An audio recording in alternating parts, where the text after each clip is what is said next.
Good afternoon, everybody, and welcome to our 2023 AGM. I stand here today having completed my first year as your president, and what a year it has been. It is an honour to see us progress on our mission as a charity, enhancing communities so everyone can enjoy being in, on or near water safely. Your contributions have helped myself and the trustees in our decision-making process over the last year. While 2022 seems a long time ago, our 2023 AGM is an opportunity to reflect on the many highlights from 2022 for the Society. While the world recovered from the COVID pandemic, the energy crisis and rising living costs impacted our work, but we have still so much to celebrate. We reached more than 1.5 million people with our life-saving resources during Drowning Prevention Week. This incredible number, and we continue to try and ensure everyone has access to water safety education. Over 48,000 Rookie Awards were earned last year, engaging our younger generation with life-saving knowledge in fun and enjoyable ways. More than 50,000 First Aid Awards were achieved, and our life-saving programmes continue to raise the bar, training individuals to be their very best. We remain focused on supporting you, our members and staff, wherever we can to build on the success of 2022. I look forward to working with the new Board of Trustees, all of our members and staff to continue our focus on our innovation and ensure we remain leaders in all that we do. I will now pass you to our CEO, Robert Gofton, who will deliver the key messages from last year.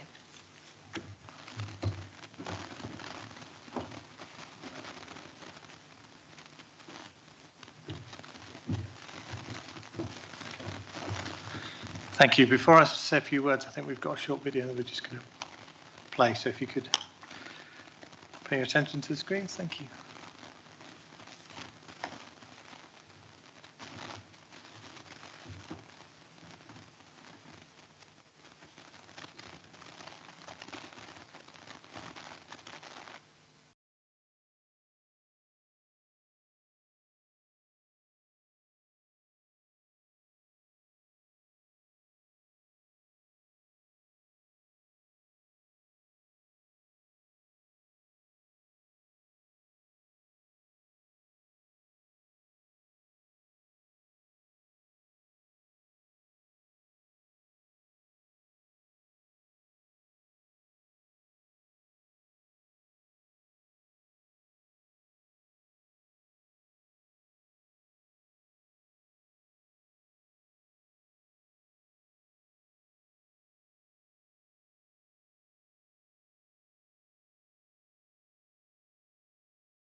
Thank you. I hope you're paying attention to some of the stats. We're going to do a quiz later. Kevin's going to come up in a minute and talk about our financial performance last year, which was exceptional. So I'm not going to dwell on that too much. But I do always like to take this opportunity to thank our members, volunteers, for their unwavering support for the society. You keep us honest, and your pride in the society is evident. We help save lives across the UK and Ireland, and this work should never be underestimated or undervalued. I'd also like to thank the staff who've played a huge part in the contribution to the success for 2022. But I just wanted to quickly reflect on last year. As Debbie's already mentioned, it was the first European conflict that we've seen since World War II. We experienced and still living through a cost of living crisis with high inflation, rising energy bills, but also we had some extraordinary weather, and unfortunately we still are. If we reflect on some of the stats, you will see that last year was the warmest year in records, dating back to 1884. We hit 40 degrees heat, the first time ever in the UK. And every month other than December was warmer than the average for the past 2 decades. So we know that warmer weather impacts on a number of accidental drownings, with nearly 50% of all fatalities occurring during the summer months. Tragically, 19 people lost their lives across 4 consecutive days in July as we hit those record temperatures.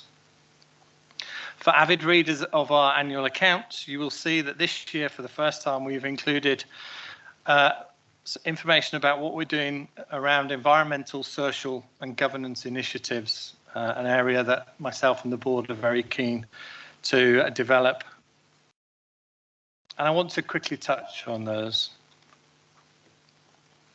Through our educational campaigns and our partnership, particularly around environment with environmental organisations such as the Surfers Against Sewage, we know that more than 384,000 raw sewage discharges were reported by water companies across England and Wales in 2022, adding up to 2.3 million hours of spilling.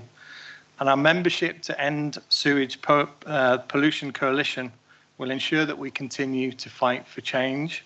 There is a big campaign coming up when the elections are due to be announced. So I would encourage everyone to get behind that. It's a really important campaign for the society in terms of making sure that water is a great environment for all for us to share. Last year we began preparations for ISO 14001 2015 accreditation. For those that don't know much about that particular ISO standard, it's basically around our environmental management system. ISO 14001 helps us to manage our environmental responsibilities, and it was a great delight for myself and the team to be accredited with that this year. And it stamps our commitment for environmental and sustainability issues going forward. Our waste management programme that we've put in place within the organisation has diverted 50% of waste previously generated to landfill through recycling initiatives. And the society actually actively works towards inclusivity by developing educational resources and programmes that cater to our diverse audience. Through our partnerships with community organisations and schools, Rlss UK ensures its water safety initiatives reach individuals from all walks of life.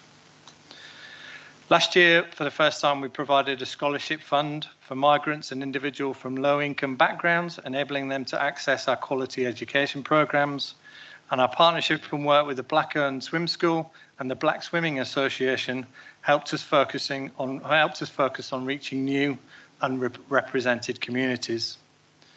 In 2022, we introduced the LGBTQ+ member network. We as a society believe that that member network offers the opportunity to ensure we can remove barriers that prevent or discharge the inclusion of our LGBTQ+ community. The purpose of the network will be to guide Rlss UK in ensuring that our members feel welcomed and respected through effective representation in the society. Something that, again, I think all the board and I are particularly proud of, and something that we have to do as we look forward for a number of other communities as well, to ensure that they all feel part of our family. Community engagement is a key aspect of Rlss UK's social initiatives. The Society encourages its members and volunteers to actively participate in community outreach programmes and today is a celebration of those, because it's really important that we can share our knowledge and skills to promote water safety in every corner of the UK and Ireland. Our dedicated team of volunteers contributed to a total of 30,000 hours to various community projects, including the delivery of Save a Baby training, events, school visits, and environmental cleanups. An incredible amount of dedication, and I thank every one of you who's contributed such a huge amount of volunteering hours. We provided training for over 500 volunteers to deliver life-saving awards. Again, something that we did for the first time last year. And we strive to influence decision-making to reduce drownings in the UK. And we use our research to lobby government in legislation. So last year we relaunched the all-party political parliamentary group, easier called the APPG. That group primarily focuses on how information can be integrated into the education system, especially to those with existing inequalities and barriers, and to communities with geographical risk areas. Supported by, unfortunately you couldn't make it today, our patron Lord Story, we helped create the first ever education bill on water safety. That in itself is a huge achievement. Whether it gets passed and gets into legislation, we'll wait and see. We hope that will continue, but the fact that we actually got to help draft an education bill, I think, is something unique for the society, although I might be corrected by some of my colleagues here. We also partnered with the Centre for Diversity, and I touched on this about making sure that we are an inclusive organisation. And we did that to undertake our first cultural audit. And I'm very proud to say that in 2023, we finally recruited a dedicated member to staff lead to support a number of EDI initiatives. So our commitment to environmental, social and governance initiatives reflects our dedication to creating a safer and more sustainable future for all of us. A leading academic source once said to me, regardless of your opinion on climate change, reducing our impact on the planet can only be a good thing. So thank you for helping us with that, and thank you for everyone who's helped us enjoy water safely.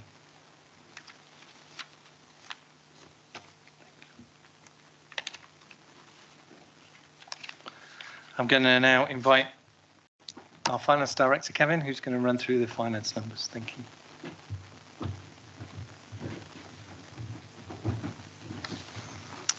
Good afternoon, everybody.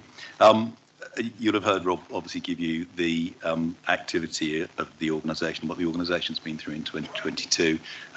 These are the numbers that underpin all that, and it seems when you look at these, it doesn't justify the amount of effort that goes into the society in general. So, as part of our governance, we have to present the 2022 accounts. It seems rather perverse, actually, as we're near at the end of 2023. So this is a bit like looking in the rearview mirror, but I'll give you a slide that actually looks forward as well to give you a bit of confidence around the position and the direction we're going in 2023. The first slide, thank you very much. These are the operational headlines that you will have been able to glean from the accounts. For those of you who have seen my presentations before, I hope you will now be familiar with the format that I've adopted. There are a few slides that I'll provide that provide a useful addition to the stat accounts that we've prepared, and these have now been filed with the relevant authorities. I hope you've had the chance to read the accounts and the annual report. So I'll briefly explain the financial results of 2022, how we achieved them, where the funds were applied, and again, I've included a brief indication of where we're heading in 2023. You'll have heard me have described the importance of these results, but also message that the results of 2022 are obviously very important in isolation, but I've tried to stress their importance and their understanding in context of prior years and the importance of these in developing trends. As you're aware, 2020 and 2021 were impacted by the global pandemic, and so 2022 represents our first full year of trading since 2019, where the uncertainty of the business affected by COVID was replaced by uncertainties of trading and an economy both affected by both rising inflation and interest rates. I'm pleased, however, to report that our financial performance remained solid. So whilst revenue improved over 2021, increases in expenditure remained controlled, and this resulted in another surplus position where the cash and the reserves of the financial strength of the charity continued to improve.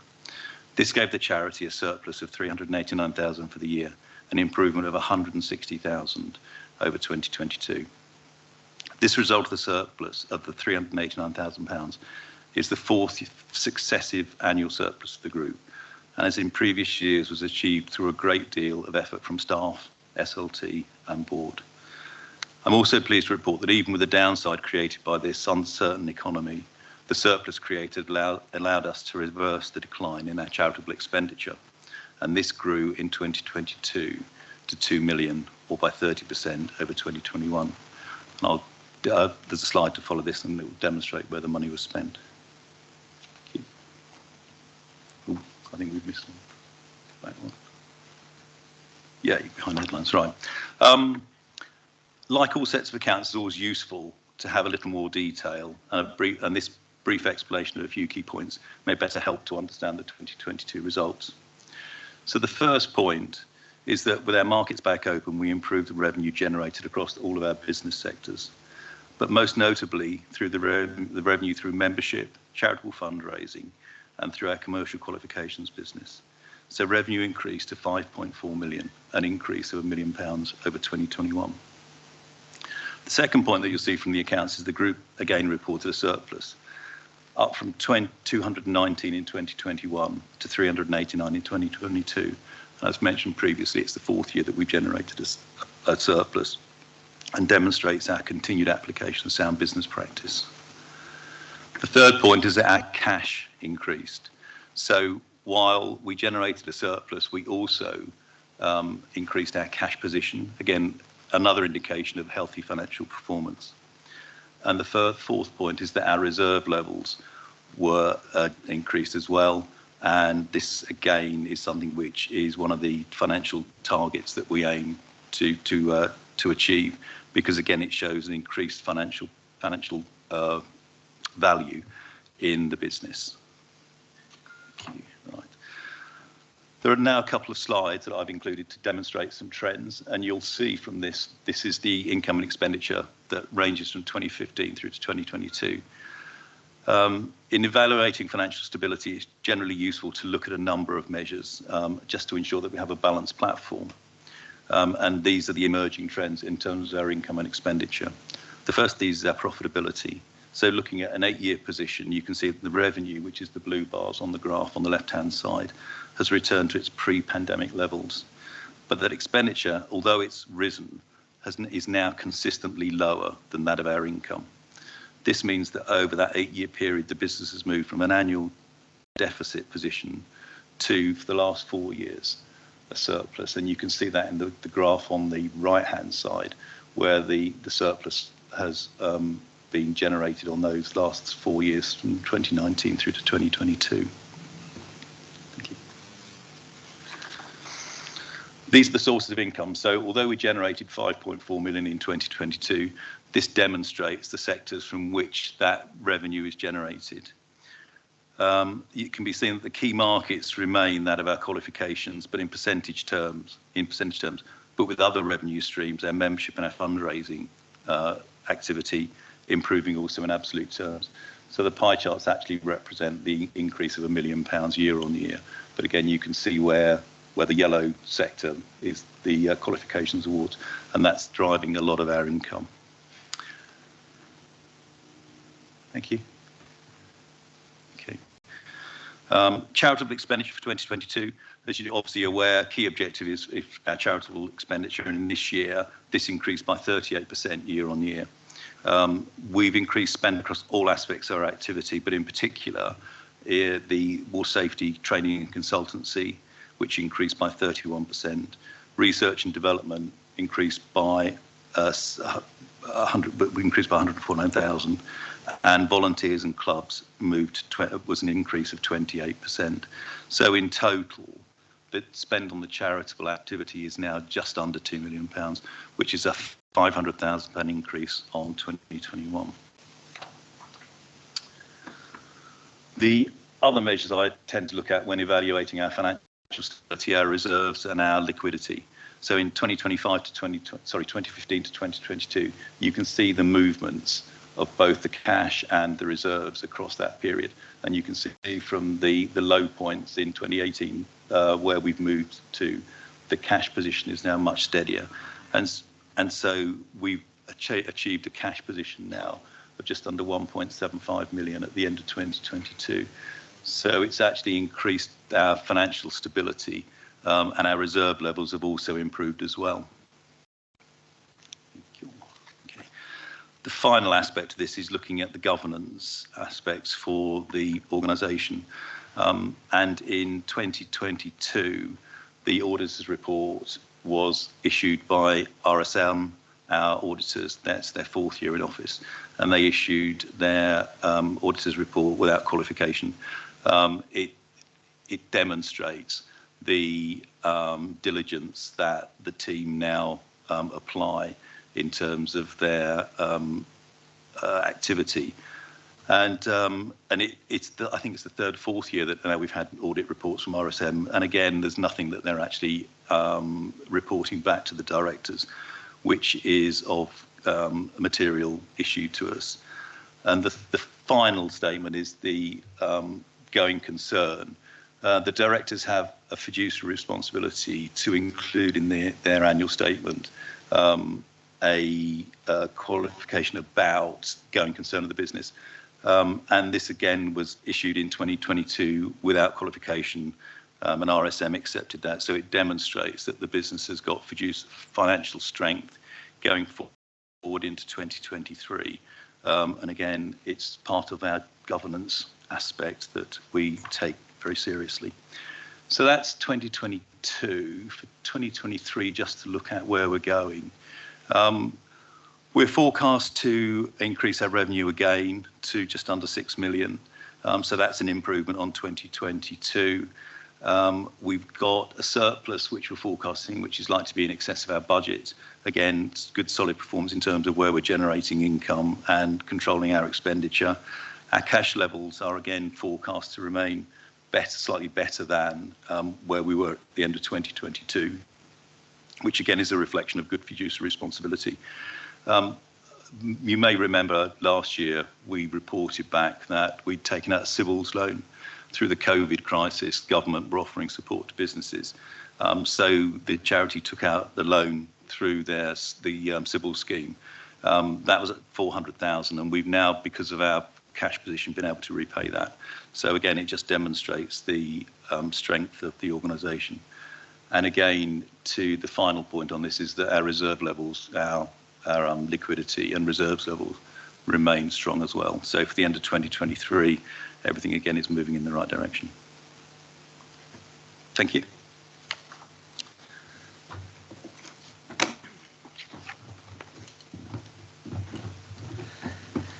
Thank you, Kevin. We now move on to the resolution results. Please bear with me, there are a lot of them and a lot of figures.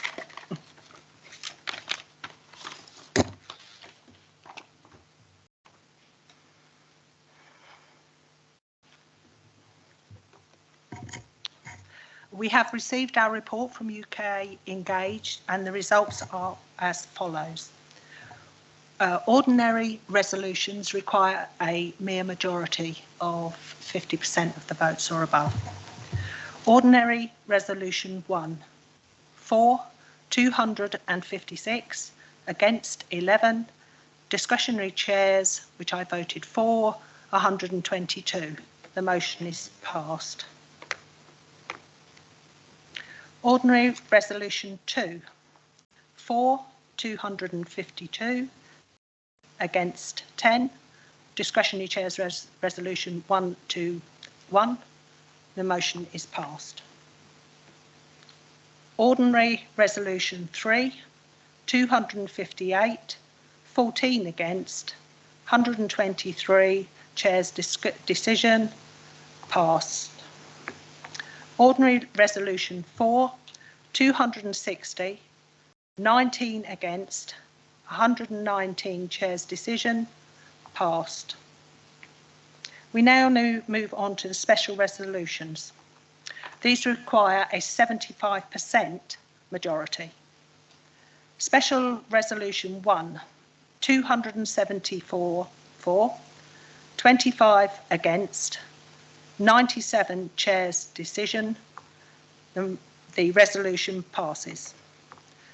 Special Resolution 2, 240 for, 77 against, 67 discretionary. The resolution passes. Resolution 3, 184 for, 102 against, 105 chairs discretionary vote. The resolution fails. Special Resolution 4, 249 for, 57 against, 78 chairs decision. The resolution passes. Special Resolution 5, 220 for, 87 against, 76 chairs decision. The resolution passes. Special Resolution 6, 242, 57 against, 87 chairs decision. The resolution passes. Special Resolution 7, 204 for, 67 against, 104 chairs decision. The resolution passes. I now move on to the elections for the trustees, and I ask that the results are treated with decorum, please. Tom Bartlett, 141 votes. Helen Ball, 126 votes. Rachel Healy, 182 votes. Dr. Benjamin Johns, 177 votes. Stephen Ward, 68 votes. Joanne Young, 149 votes. Rachel Healy, Dr. Benjamin Johns and Joanne Young are duly elected to the Board of Trustees. Congratulations to our three successful candidates and commiserations to Tom, Helen and Stephen. I now move on to the election results for the Deputy President. Brian Finlay, 194 votes. Simon Port, 90 votes. Graham Wilson, 75 votes. I hereby declare that Brian Finlay is elected as our Deputy President. Commiserations to Simon and Graham. We have an electorate of 7,515. The number of votes cast was 403. There were no rejected votes and 44 were abstained. Thank you.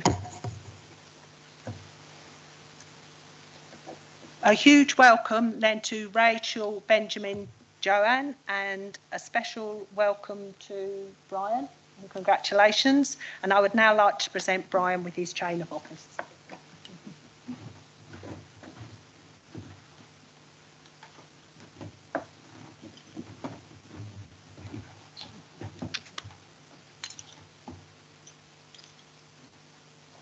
I think he deserves a clap.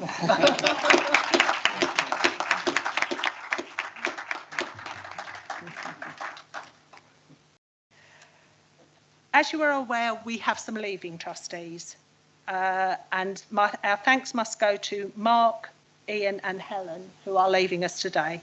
And I would also like to mention Sally, Alan, James and Andrea for their service to the Society. Mark and Ian, I have a small present for you. Please come up, James. Thank you very much. Thank you for your service. We will ensure that the same is done for Helen. We now move on to any questions and answers. So first of all, I will ask for any questions and answers from the floor.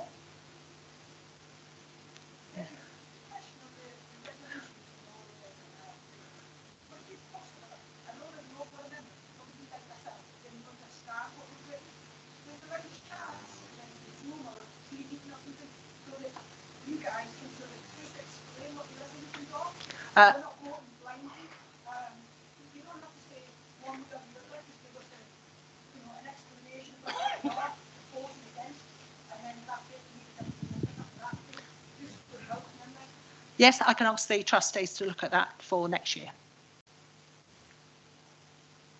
I've got a roaming mic if you don't want to shout. Is there any other questions from the floor? Okay, Lee, do we have any questions online?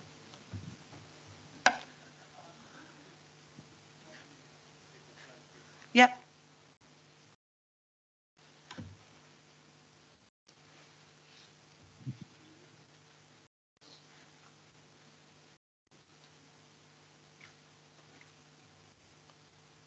No, nothing? Well, thank you very much for a very quick meeting. I think this must go down as one of the quickest AGMs we've ever had. Thank you for your attendance, and I will close the meeting at 16:30 hours. Safe journey homes, everybody. Thank you very much.